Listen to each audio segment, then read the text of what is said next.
Good evening, ladies and gentlemen. My name is Shanique Ashley. I am a financial advisor from the National Commercial Bank, and today it's my pleasure being here at National Police College to present to you our upcoming officers on the topic how to be financial independent. I'm positive all of us here today want to become financial independent in some way or form. I just like to share quotes with you, but before I go ahead and do that, I want you to reflect on this question and I'll get back to you shortly. When you heard about the word financial independent, what comes to mind? I would like for you to just reserve your answer until after I share this quote with you, then I take some responses.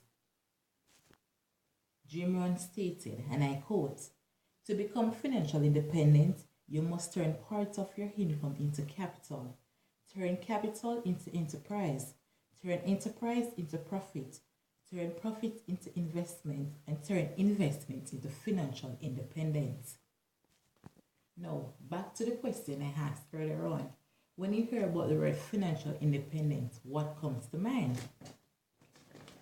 Yes, money, wealth, riches. Yes, these all come to mind.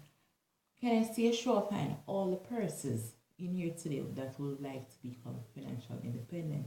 We all do. Yes, we all want to become financial independent. Most persons aspire to become financial independent, but few actually think about it or take the action necessary to reach financial independence. Financial independence means having sufficient financial resources to comfortably choose whether to work or perhaps work in a highly desirable job that otherwise could not support your standard of living. It means being able to withstand the inevitable financial storm along the way.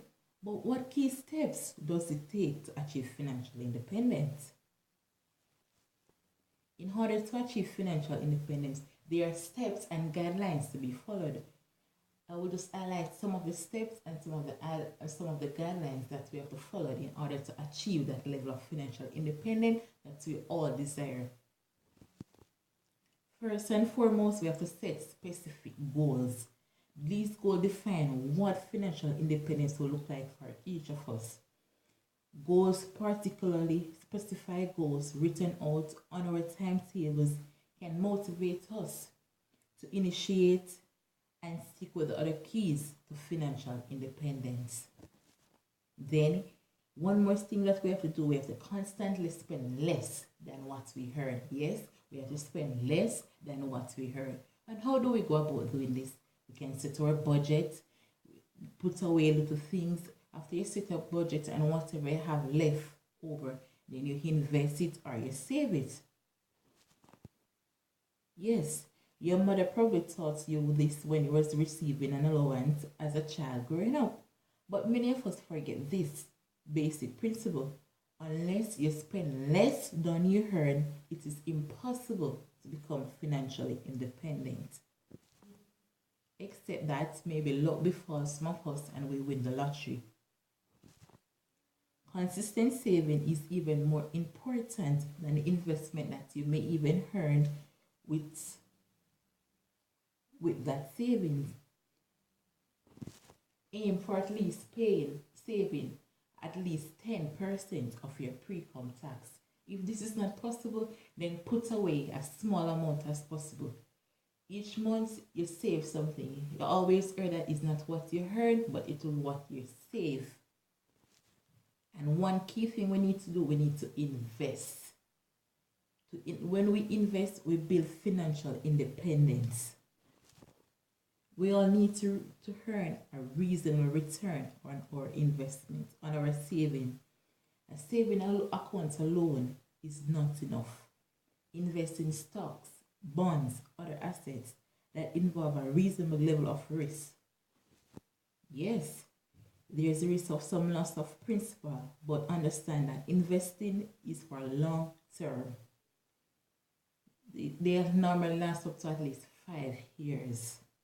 When you're closer to reaching your maturity date, then you remove this money and put it into a less earning account. Yes, like a bank, but in this, you know that you have a less chance of losing your money. Another great way of earning financial independence is use tax favored account. This means that retirement plans and individual retirement accounts are the most efficient way towards financial independence. And this is why is this? This is so because you get more from each investment, especially if your employers matches your contribution. In order to be financially independent, one have to be dedicated, determined, and having the desire to be financially independent. In closing, I would just like to leave this quote with you. And I quote, financial peace is the acquisition of stuff. It's learning to live on less than you make so that you can give back and earn money. I hope you all learned something here today and you will put it in practice. It is my greatest pleasure being here and to educate you on how to become financial independent. Thank you.